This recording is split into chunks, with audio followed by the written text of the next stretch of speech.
সকাল সকাল কোনো মতে ড্রেসটা চেঞ্জ করেই শর্ট রাস্তা দিয়ে বেরিয়েছি বাজারে।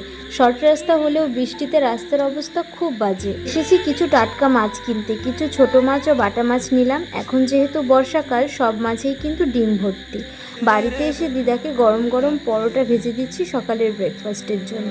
সকালে ভাইয়ের টিফিনের জন্য করা ঘুগনি দিয়েই খাওয়ার জন্য দিদাকে করা ব্রেকফাস্টের পরোটা করে দিলাম।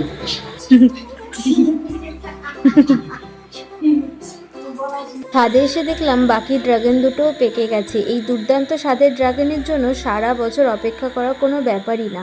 সন্ধ্যায় দাদুর প্রিয় কিছু কুড়মুড়ে ডাল পেঁয়াজের পকোড়া বানালাম। শরীর খারাপ মুখে এগুলো খেতে খুবই ভালো লাগছে। পরের দিন দাদু বাড়িতে চলে গেল। ভগবানের আশীর্বাদে দাদু এখন অনেকটাই সুস্থ, তবে খুব জলদি দাদুকে নিয়ে আসবো, আর যদি না আসে জোর করে নিয়ে আসবো।